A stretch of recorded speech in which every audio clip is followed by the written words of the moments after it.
I'm going to talk about the deadweight loss from taxation. And in order to understand that, we first have to understand the benefits of having a market. So in order to look at that, let's just look at a standard diagram with quantity on one axis. Let's say this is the market for apples, and price on the other axis. And we have a supply curve, meaning that as price increases, then people will supply more apples. And we have a demand curve. So when the price is high, people demand few apples, but then price is low, we have a lot of apples. And then this market, the equilibrium, meaning that when exactly the same amount of apples that are produced, that are demanded, will be here. So in this equilibrium, how many apples will be sold? So many apples will be sold. And at what price will they be sold? Well, they will be sold at the price which is equal to this price. Price 0, quantity 0. And let's say this is 5, for example. So the price is 5 for each apple in this economy. Now, what is the benefit of having a market for apples then? Well, the benefit is measured by the consumer surplus and the producer surplus. Basically, some people are willing to pay more than 5, which was the price here, for apples. They're willing to pay 20, for example. But they only have to pay 5. So that means they're getting something for only 5, but they're willing to pay 20, so they're gaining from this trade. Some people may be willing to pay 15, that's what the demand curve says, but they only have to pay 5, so they're gaining something as well. So this whole area here is called the consumer surplus. Here, that's the gain from trade for the consumers, consumer surplus. But the producers are gaining as well. For example, down here, there are some people who produce apples, willing to produce apples at only $1 each, but they're getting 5 in the market, so they're gaining. And some are willing to produce at $3, but they're getting 5, so they also gain something. So this whole area here is called the producer surplus. Producer surplus. And the whole gain from trade is the consumer surplus, that's what the consumers are gaining, and add the producer surplus, that's what the producers are earning, and altogether this is the gain from trade. So what happens with this gain then, when you impose a tax?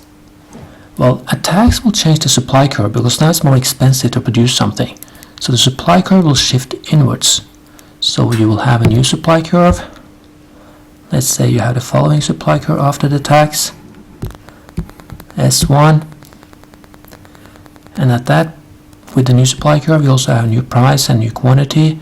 How many apples will you have after you impose a tax? Well, you will have this many apples, Q1, so fewer apples will be traded, and the price will be higher, P1.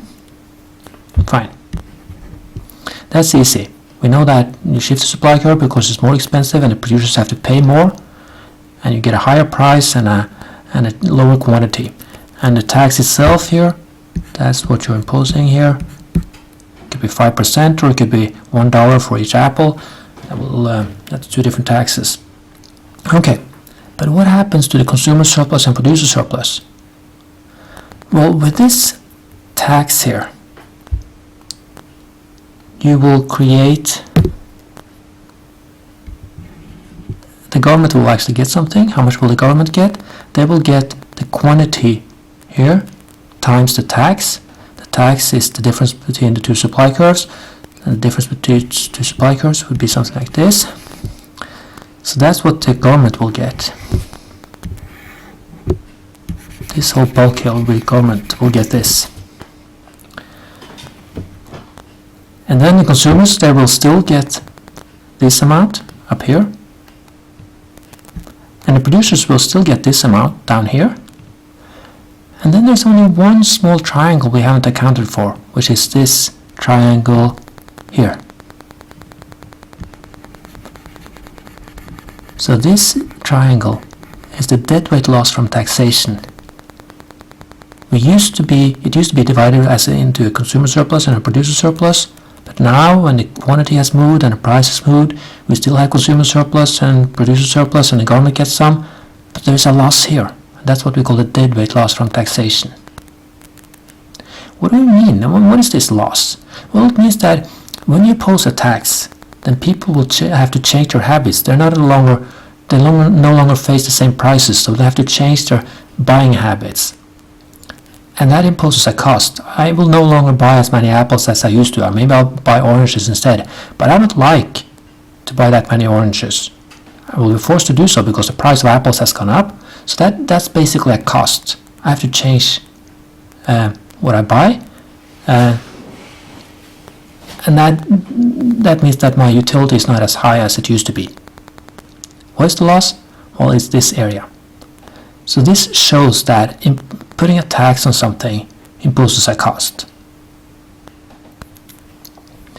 Now, of course, there might be good reasons to impose a tax. The government needs money for something, or you want to correct an externality. So there are good reasons, but you should also know that there is a cost.